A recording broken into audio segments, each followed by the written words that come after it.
Hey everyone, how's it going? Welcome back. Sorry for not uploading for a couple days. There really just wasn't much to talk about sports-wise, and just wanted to take a few days just to kind of get the ideas flowing again, because sometimes you get like a form of writer's block, but even though it's just videos I'm doing. So today I'm going to be doing just a little quick season preview of the Arizona Coyotes and a prediction like I did for the Anaheim Ducks. And just before I get into it, I just wanted to let you guys know that I'm going to be scrapping my BGM that I was doing for the LA Kings. A friend told me he was really good at it. He was letting me know that I was doing like some of the chemistry wrong and everything, and so he was kind of screwing up player development, which obviously I don't want. So probably next time I'm going to do it, I'm going to do it a little bit more fun and not have it as realistic with the owner mode on. So just, just strictly the fun type of game. So yeah, just letting you guys know, if you don't see another part to that video, it's just because I'm going to just pick a different one and go from there. So alright, so let's get into the Arizona Coyotes season preview. So last year, the Arizona Coyotes finished 33-29-8 and lost in the first round to Colorado, and they did advance past the Nashville Predators in the play-in round, so technically you could say they went 2 rounds in the playoffs, and that was even a surprise that they even made it past Nashville. And although Nashville isn't the Predators that they were a couple years ago, they still probably should have beat the Coyotes. Now, they were severely overmatched against the Avalanche and really looked like they weren't trying, although that's probably not something people want to hear. They obviously were trying, but the Avalanche's scoring power against their defense, being one of the worst defensive teams in the league, was obvious that they were definitely overmatched. The main reason why they even advanced to play Colorado was because of Darcy Kuemper. He kept them in that series, even though it wasn't that long for them. But the reason why they even won a lot of games that they shouldn't have throughout the season and the Nashville series was because of Darcy Kuemper. A lot of their players didn't show up. The ones that showed up in the regular season didn't really in the play-in round and the playoff round against Colorado.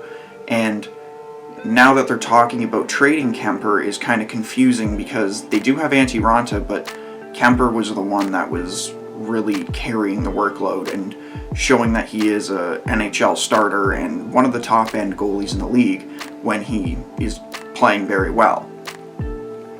So in my opinion, it would be a huge mistake to trade Darcy Kuemper, because you don't always get starting goaltending. It only comes around every once in a while, and good starting goaltending is very hard to find, and the market's very dry for goaltenders right now. So if you do trade him, you're relying on a Raanta-Adin Hill combo, and if one of them gets injured or doesn't perform well, the Coyotes are in for a bad season. Are the Coyotes going through another soft reset? A lot of players are on the way out. What they do usually is they send players out and acquire some that are similar to them. So Oliver Ekman-Larsson has requested a trade, and they obviously couldn't accommodate him, otherwise you'd be hearing about Oliver Ekman-Larsson getting traded, and that is not the case. But he only has 2 teams on his list, one of which is Boston, and they couldn't get that to work.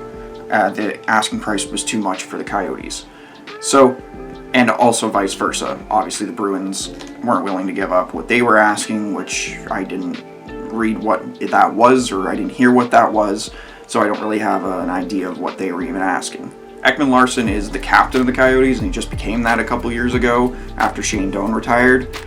And so it's not great to see him requesting a trade, because he's the piece that they want to have there on the back end, because besides him, they don't really have much.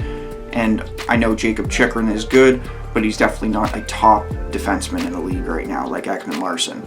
Put Ekman-Larsson on any team, anywhere in the league, and he's going to be your number 1. Let's talk about Phil Kessel for a second. So what I was seeing was that Phil Kessel is not supposed to be the guy as he was in Toronto.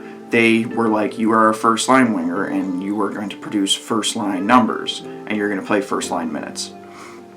So when he was playing against the top pairing defenseman of the other team, he would struggle a lot, but then he would get most of his goals on the power play or high-quality scoring chances, like zip pass over from Van Riemsdyk or Bozak that would lead to just Kessel beating the goalie with a great shot. So there were times where he would put up like 30 goals or close to 30 for Toronto, where he would, example in Pittsburgh, thrive with Evgeny Malkin or Sidney Crosby. That was something that you're just playing with elite players and they are going to make you better. But when the Coyotes looked at him and said, let's get Kessel, they looked at him and thought they were getting the Phil Kessel of when he was in Toronto. Because yes, he is the same Kessel that was in Pittsburgh, but he had a lot of good complementary players, like I said. But they shouldn't have expected, just because the name on the back says Kessel, that he was going to be their answer. And so they made that mistake with Kessel, and they made the mistake with Taylor Hall. And Taylor Hall is now a Buffalo Sabre. So they went all for it to go into the playoffs, and now they're going to pay for it. And they also lost some draft picks because of the controversy that's going on, because they were tampering with draft picks and having individual interviews when they weren't supposed to be.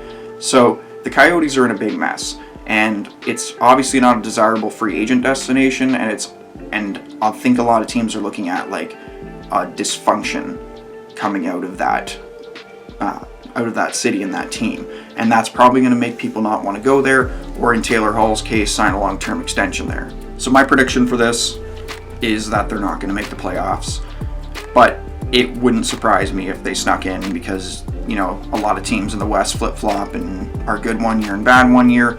But if I had to put money on it, I would say that they aren't going to make the playoffs. I just don't see that consistency, and even though they have those times where they are really hot in the beginning of the season, like they were this year, and everyone was talking about them as a great team in the West and that the rebuild was complete, I don't see them repeating that.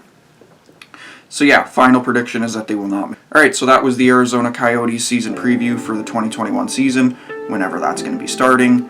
And so any Arizona Coyote fans out there, if you're watching, I'm sorry that I predicted no playoffs, but I hope that you guys find a way to keep Ekman-Larsson and build that team up, and hopefully the pieces in place are enough to get you guys over the hump. Thanks everyone for watching. Don't forget to like, comment, and subscribe, and I'll see you guys in the next video.